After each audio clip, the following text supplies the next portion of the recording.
for being here for today's Finance Committee meeting. I'm joined by Board Member David Ocampo, who will lead us through this committee meeting. Okay, so good evening, everyone. Thank you for being here. Tonight's agenda will be focused on looking at the holiday tournament expenses, also looking at some budgetary line items, right, for the upcoming year, and then some miscellaneous items. So I believe we have a PowerPoint created for this specific, for the holiday tournament. So we'll go to the next slide. Oh, it's even animated. All right. Okay, so the holiday tournament this year. Oh, sorry. The 2024 holiday tournament occurred at the last week of December. Okay, my mistake. It's been a long week. The past tournament occurred on the 23rd through the 28th. It was the first time that it occurred before Christmas. Okay. Yeah. Do we have any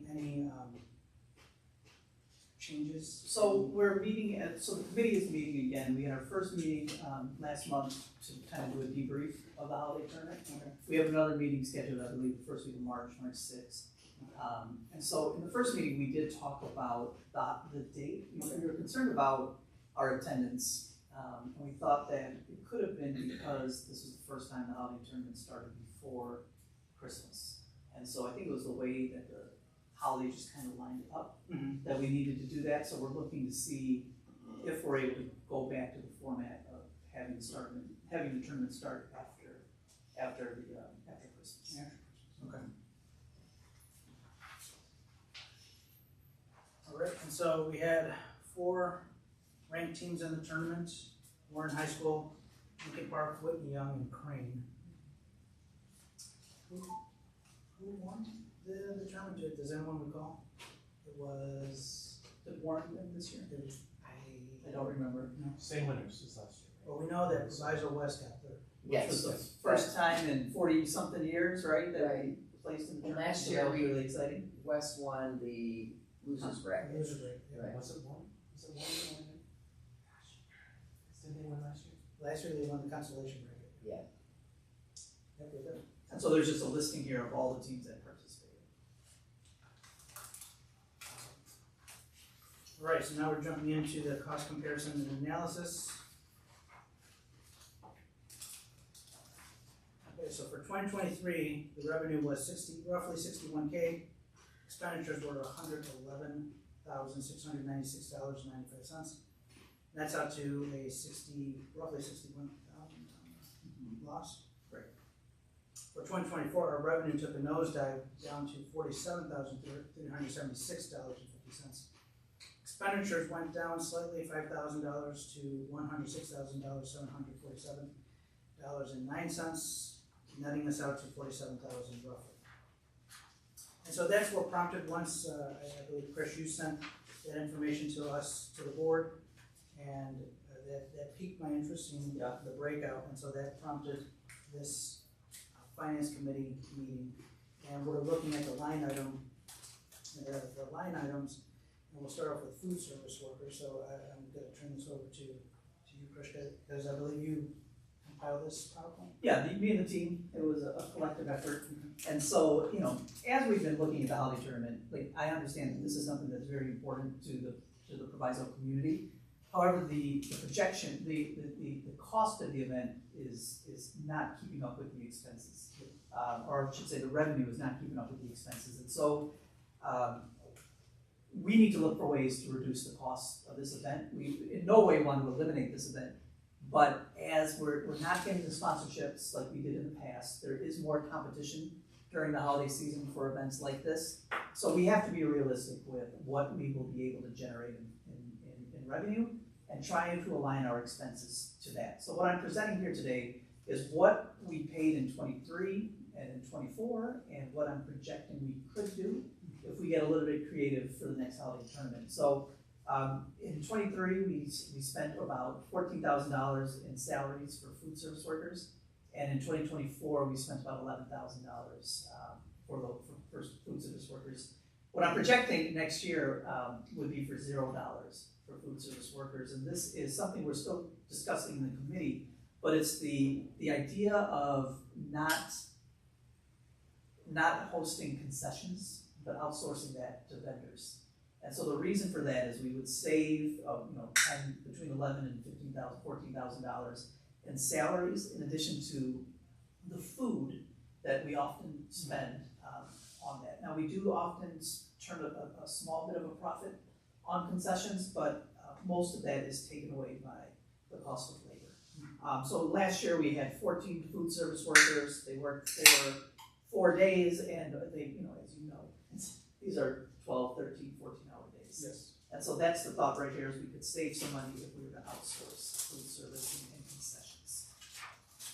The next staffing budget item that will remain high is around safety and security. We had 33 full security guards working 2 shifts. One shift was from 8:30 to 3:30, the other from 4 p.m. to 11 p.m. The conversation we're having in the committee is whether this is the right amount of security guards or not, especially on days that we know that attendance is going to be light. So looking to see if we can maybe flex the days that security guards are working, or maybe reduce the days or the amounts depending upon which day the tournament it is. We know the first few days don't always draw the big crowds, or we may, depending upon the teams that we have. Some teams will draw bigger crowds than others, and then obviously that last day will always turn a larger crowd. And we have those attendance records, right? We do, we do. The next is around event workers, and so what I did, so in 2023 we spent about $15,000 in event workers. In 2024 it was about $21,000. So we're trying to account for what led to the higher amount of event workers. But what we're focusing in on right now is where we can make some reductions in this space. And so what I have here is a listing of all of the different types of workers that fall under this event worker space. And so some things like statisticians and team hosts and scoreboard operators, those things will always be needed. And we'll always need adults to run those departments. But there are some things that if we get creative, we may be able to find some reductions in cost. So one of them is with ticket sellers, program sellers, media coordinators, assistant media coordinators. I think between a mix of administrators that we have on staff already and students, we'd be able to eliminate the need to pay workers for those. We do not believe there's a need for a message board operator or a ticket manager. And I'll talk a little bit more about tickets later on, because I think we can find some reductions in cost in our ticketing through some creative ways to switch what we're doing. But we still will. There still will be a need for some staff to remain that are paid, that are part of the district already, and then using our administrators as well to work this event. So we are projecting about a $7,000 budget line here. So that would still be about a $14,000 reduction from last year. The officials and assigners, we spent about $12,000 looking at if we kept the tournament at the size that we have now. We believe we'll be able to do this with, as we're paying the officials $81 per game, having 3 officials per game, that's $243 with 32 games, would be about $7,776, and then having 1 assigner to manage that. That we would have about $8,800. So we'd be able to bring the numbers down. I think we just overstaffed in this area this year. There was a recent change, if I recall, during the board meeting that did the officials get paid per hour the last time, or there was like some sort of a glitch? Yeah, I think the way statistician. the statisticians, I think we brought the board on an hourly, but the past practice has always been paid by the game. Floor refurbishing, I think that this should just come out of the budget. The refurbishment of our floors are something that's just part of general maintenance and should be in the O&M fund anyhow. So I just don't think, for accounting purposes, that this should be credited to the holiday tournament.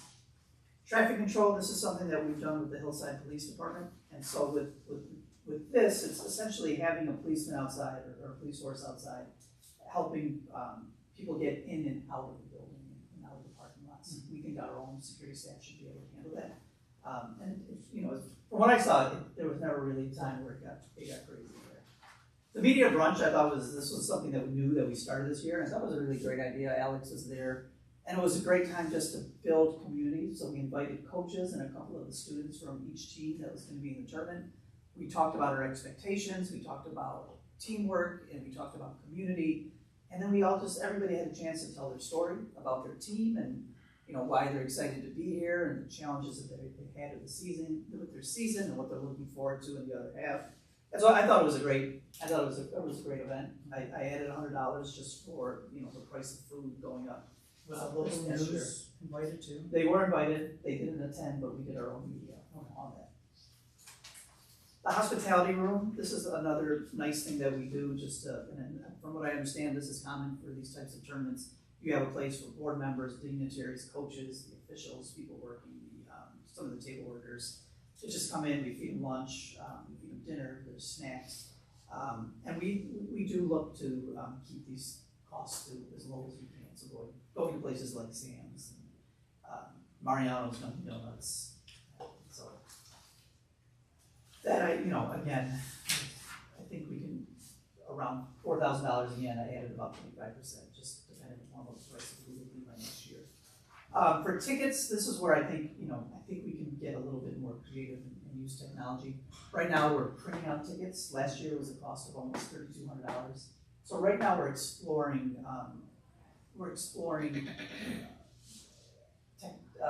technological advances that we could use, things like Eventbrite. And so what we're trying to understand right now is if we pass the cost of the ticket on like a surcharge, we're trying to understand what that would be. We don't want it to be too much. So if there is a need for us to do some type of printing of tickets, looking to see how we can do that in-house and using our own machines that we already have. The equipment this last year, we bought 10 basketballs to prepare for the tournament. We had a cost of $100 each. 3 trophies for the winners at a cost of $150 each, and medals for the teams that participated. And that was a cost of $5 each. And so we suspect that will continue for next year. T-shirts was another area I thought that we could have brought down our costs. Last year we bought 350 T-shirts at $7 a piece. This went to some of our workers, but mainly to the tournament coaches and players.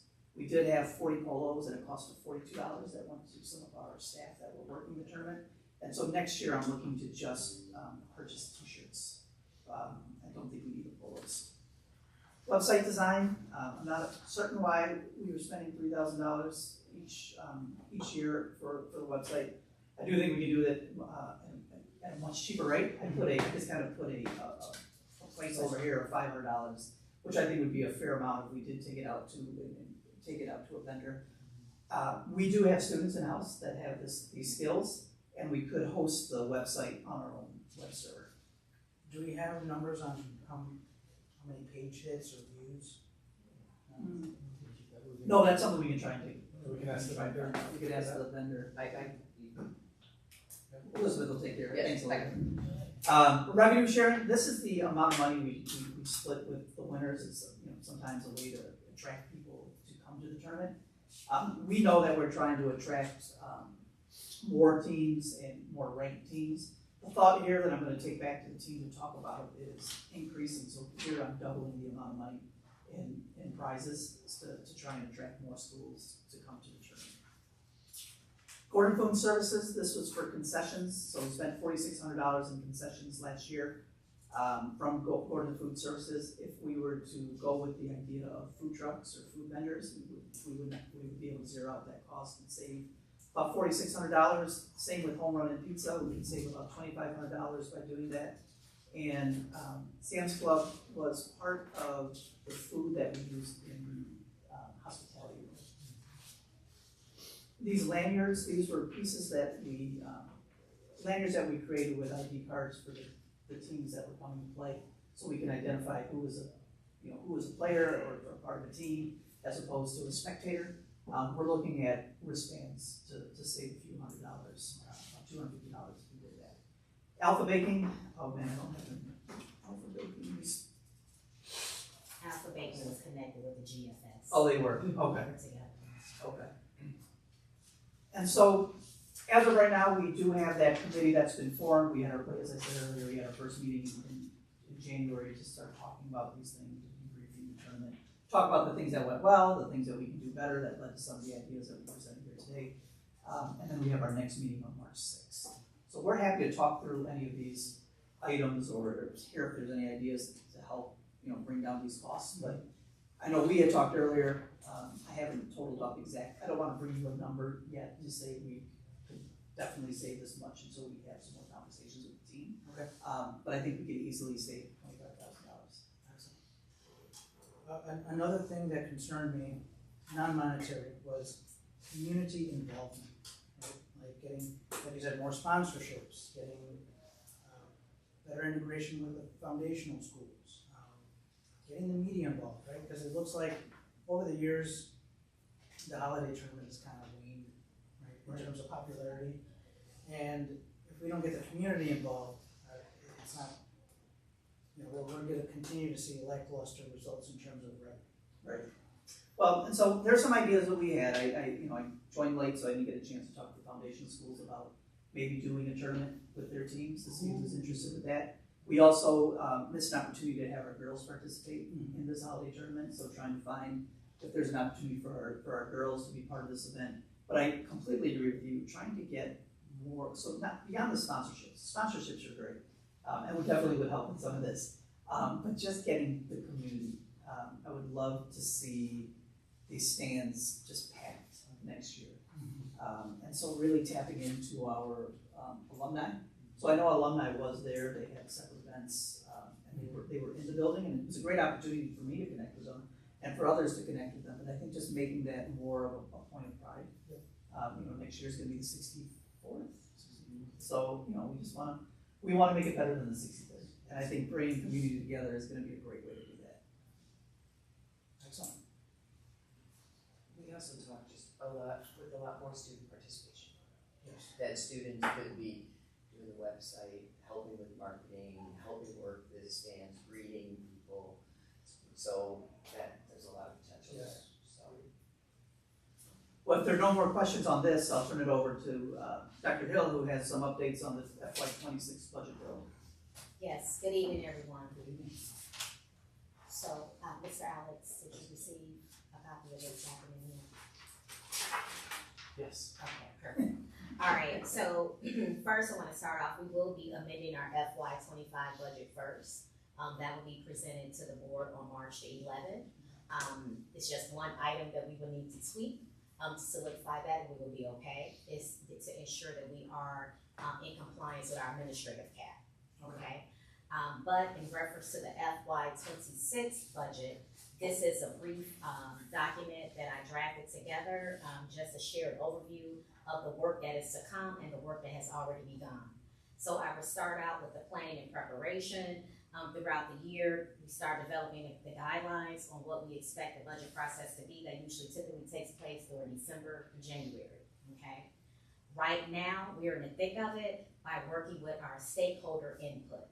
So right now, we are meeting with all our departments, superintendent, deputy superintendent, ed services department, different directors, our grant managers, ROTC, just to name a few, band. We've been meeting with everyone. We still have more buildings to go and more departments to visit. But as you can see from this document here, that work takes place during January through March.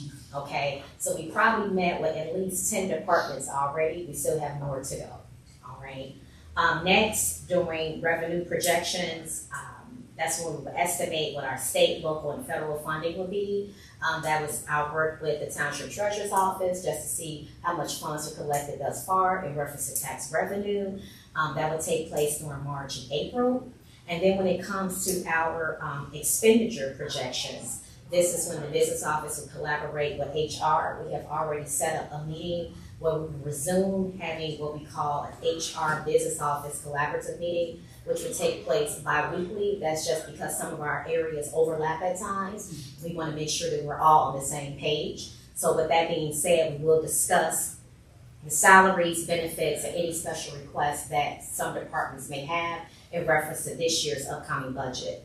So the goal would at least be to have some kind of draft budget creation, hopefully by April, that will be a highlight, but I'm looking more towards May. The goal would be, as having done last year, have a board review and a tentative approval during the month of June. And then, of course, from there, we will have to have the budget on display for 30 days, just to make some minor changes, just for community members to stop by, just to see how our budget is looking for the upcoming year, just in case there are any questions or concerns that they may have.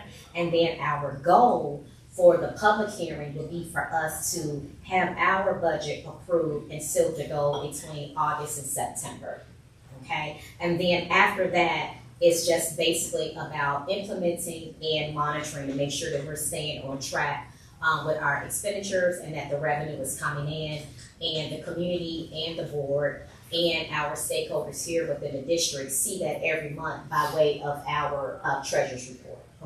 Okay? And so I just wanted to provide just a little bit of synopsis, just to share the work that we are doing and the work that we need to do in the coming months. Are there any questions? I have a question about state, local, and federal funding. Yes. So given the chaos that's going on, Yes. do we anticipate big changes to any of our state and federal funding? Right now, we don't know. To have an honest, fair question, that's even coming from the Illinois State Board of Education. Everything is, I don't want to use the word up in the air. It's a situation where we have to wait and see. But what I can say about Proviso School District, we do have reserves. Okay. If anything were to occur, we're sitting at about 6 months of reserves. Think about COVID, where, it was just a standstill. And then many districts didn't have reserves to rely on. 209 did. Okay. So in the event something were to happen, which I don't foresee, because there are some funds that we have to have. We have to have Title I, right? We have to have IDEA. The good news about our budget is that the majority of our revenue comes from our taxpayers, okay? So we're really looking at about 40-some% of our funds that will come from state and federal sources. So we will be okay. It will be a challenge, but we are praying and hoping for the best that it does not impact us that much. And with this exercise, we'll publish a new 5-year outlook, or does that happen every 5 years? So right now, last year we had a 5-year projection on where things are at. It's good to look at it every year, but we did do a 5-year projection amount where we're okay. As long as we stay where we're at now and don't look into like really big projects until we continue to build up our reserves. That's where we're at now. We are winding down on our projects as it relates to Gilbane, our construction works and things of that nature. We're almost at the end with that project. So I anticipate it may be some more work that we know that may need to take place in the near future, but that's where we're like in a reserve situation, just to say, let's pause for a moment, make sure we get our footing up under, especially now with us not knowing what the view of our country will be in reference to our federal and state sources. It's just best for us to stay put for a minute, but we are on track. I would say probably like within the next 2 years, we definitely would need to have a conversation because, we just had our contract and there were some additional components that were added to that where we want to make sure that we stay on track with that and that we don't overextend. Okay. Are there any questions? All right.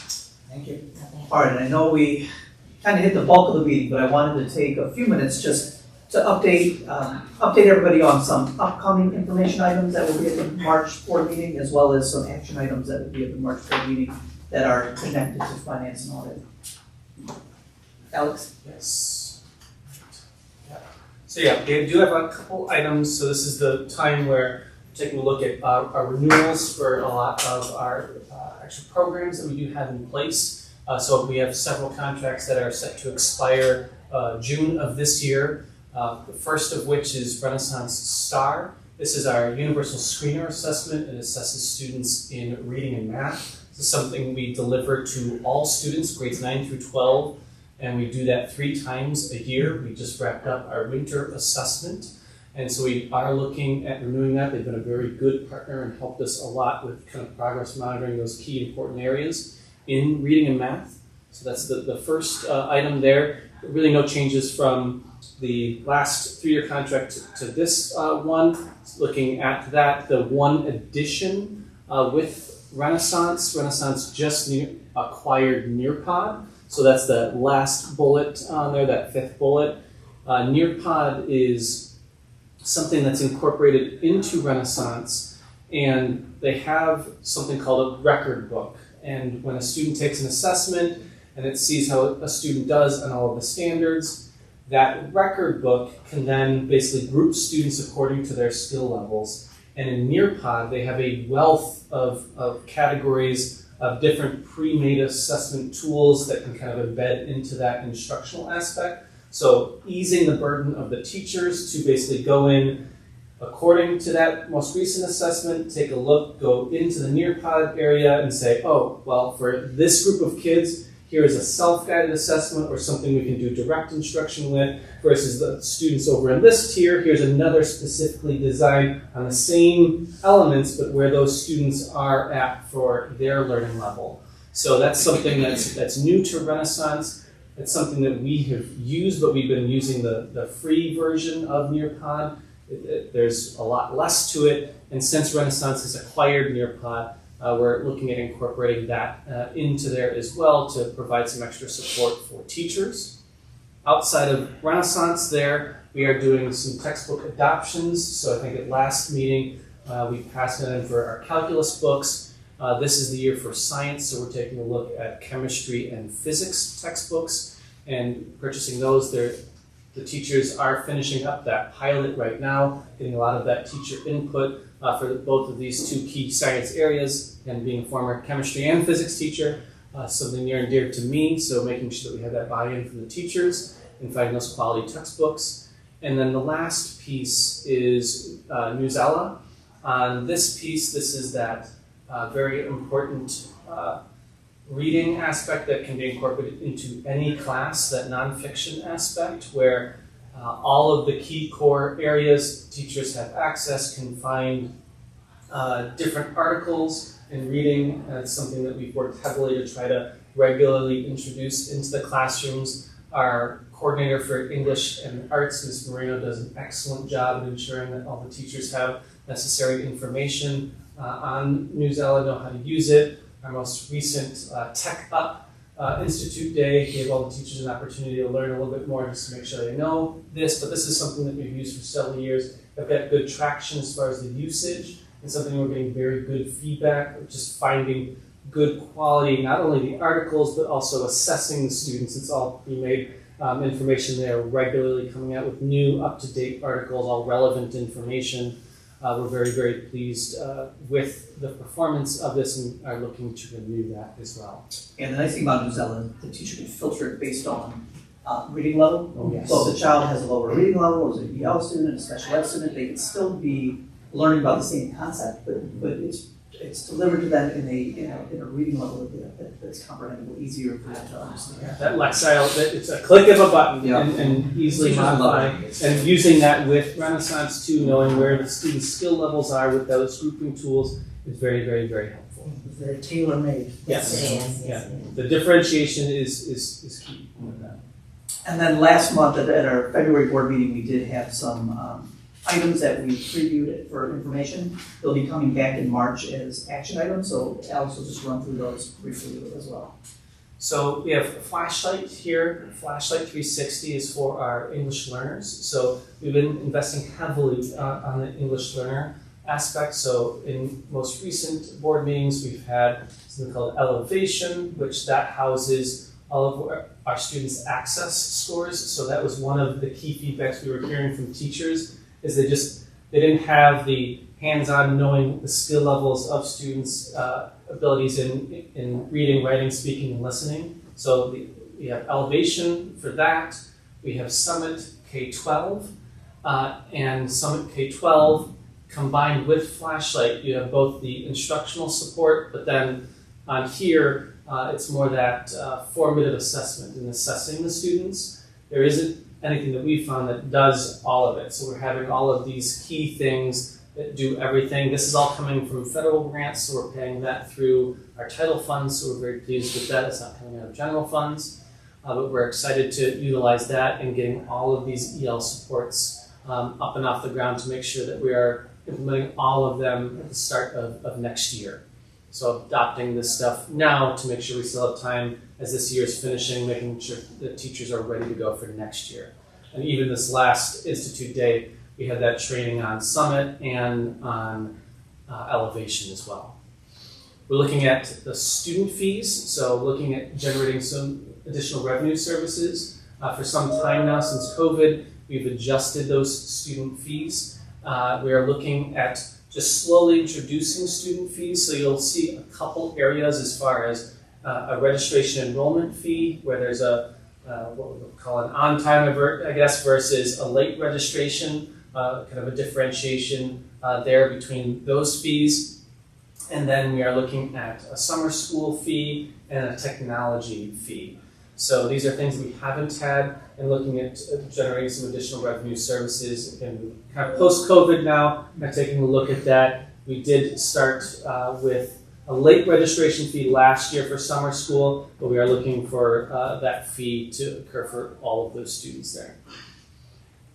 Next piece is summer curriculum writing. So it's been a couple of years now since we've done any true curriculum writing for a lot of our subjects. So we took a holistic view, again, looking at our grant funding that is available to maximize those funds, and then working with teachers and content coordinators on the curriculum that has not been basically touched or written since 2015, so identifying those most high needed, and then any of the courses that do not have any curriculum, identifying those key projects and undertaking. We're looking, I think, at roughly $64,000 investing in curriculum writing. I forget the number of projects off the top of my head, but again, looking at identifying those ones that are most needed. And then we were talking previously about that AP Calculus textbook, which we are looking to approve that as an action item for this next meeting.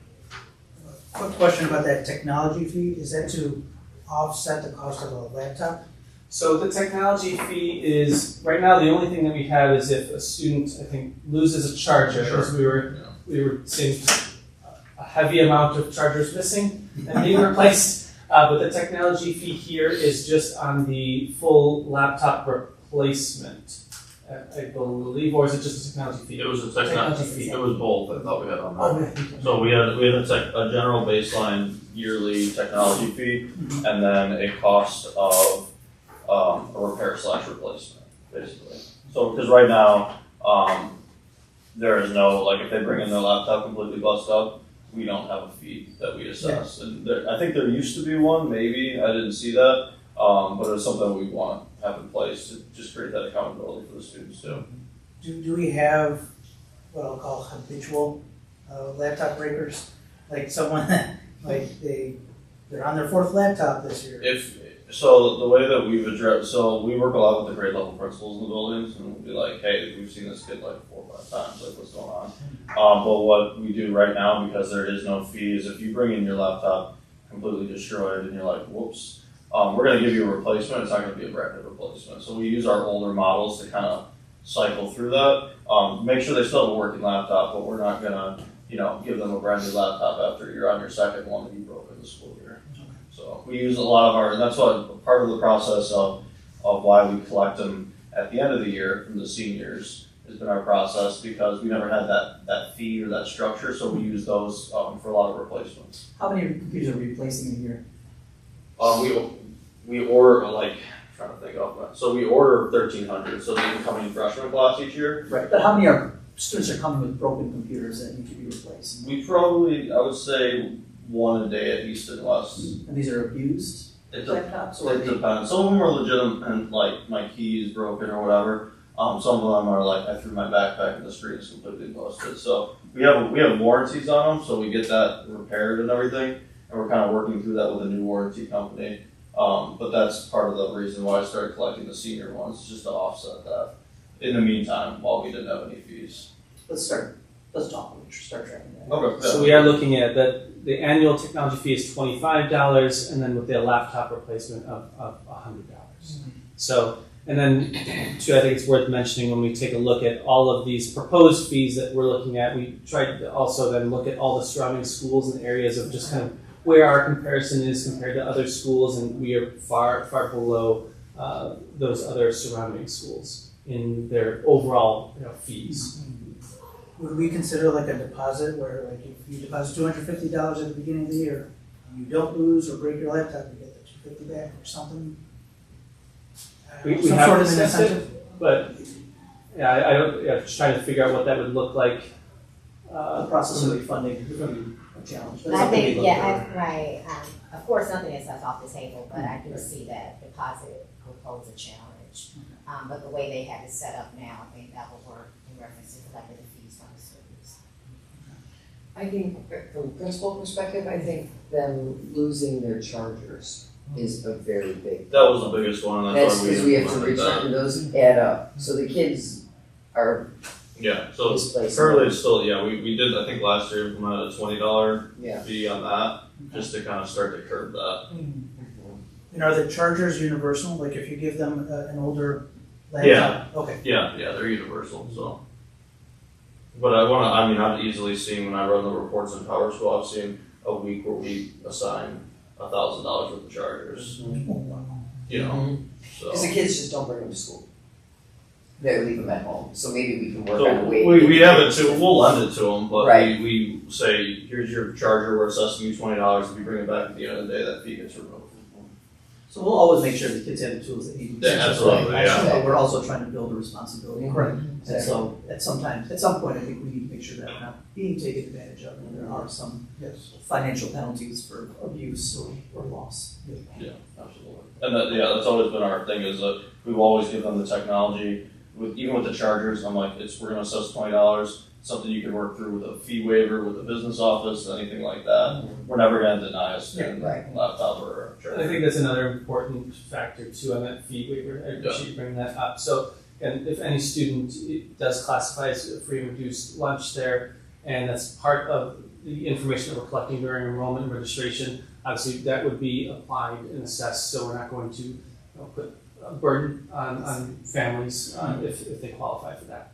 And that's something that I think it's important to mention too. That's something I know we've looked at in the years past as far as that percentage of students marking that. It's something that we did take a very close look at, and then we work closely with the foundation schools to get that information of prior students. So all of that should be fixed and reflected for this upcoming report card and be properly reflective of where our student population is.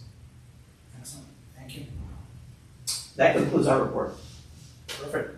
Well, I guess does anyone else have anything else they'd like to share? Otherwise we can adjourn. I'm good with an adjournment. Okay. It's been a long day. Yes. All right, thank you all. Thanks, everyone.